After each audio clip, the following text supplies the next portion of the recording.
On 1st of November 2025, my brother Tadu Haro, studying in 7th standard of Sainik School, Ruksin, Arunachal Pradesh, who was only 12 years old, was declared not alive anymore.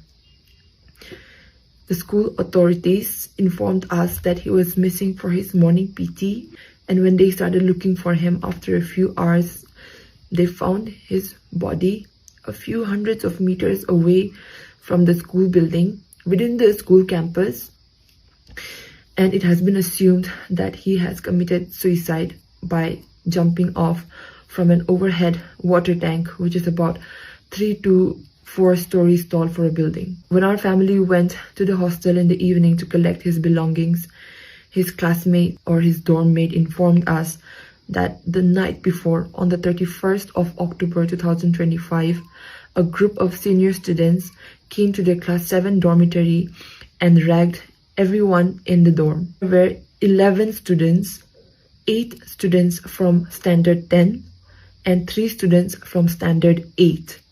11 students allegedly came to the class 7 dormitory after 11 p.m. when their lights are supposed to be off, in the absence of any authority or warden, and ragged all the students in the dormitory. And after they were done, apart from my brother, they told all the other students to cover their heads with blanket and to not look further, and that my brother was taken to the class 10 dormitory alone, where we do not know what happened within those closed doors. His dorm mates do not recollect when or if he came back from the 10th dormitory. Some say that he was not allowed to sleep and was tortured and harassed mentally and physically for hours in the 10th dormitory. Some even say that he was forced to write it down and to say it out loud in front of everyone that he is a thief because he took some books from the seniors without permission, and that he was even threatened that they're gonna make a video of him and make it public next day on the morning assembly and viral on the internet, that Miss Arunachal's brother does such lowly things and that is a thief. I never thought that my name could ever be any sort of burden to my brother. And on his last few hours, the investigation officer, through CCTV footage, showed us a small clip of my brother at around 5:40 a.m. in the morning, where he was going up and down restlessly in the dorm, clearly showing how mentally stressed and restless he was feeling.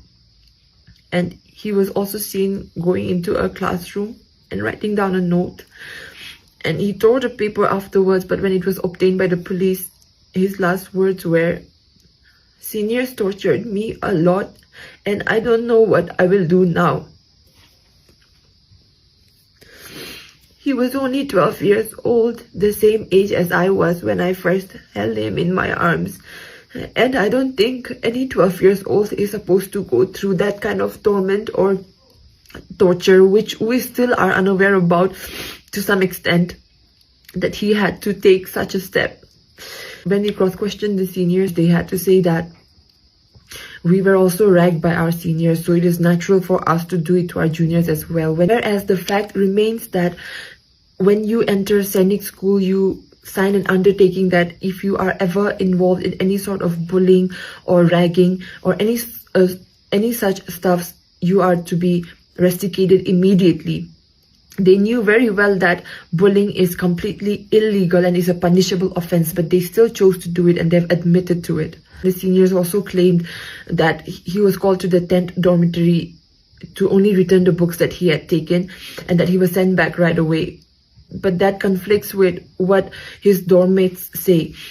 And I know my brother, he was a very bright, brave and smart kid, and I don't think this small punishment that the seniors claim would have pushed him to this extent to take his own life. There was much more happening to it that we still do not know. We could not ask a lot of questions because we went there just to collect his things. But it has been 4 days and there has been no update on the post-mortem and not much of progress in the investigation as well.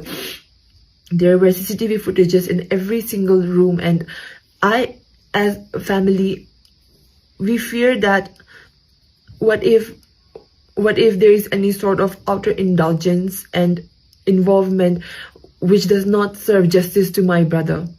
As we know all the names of the accused, I am a daughter of this state, and I plead to every single person watching this to help me serve justice for my brother, because I have lost my brother today, but it could have been anyone, and it can be anyone in the future if we do not take the right steps for it.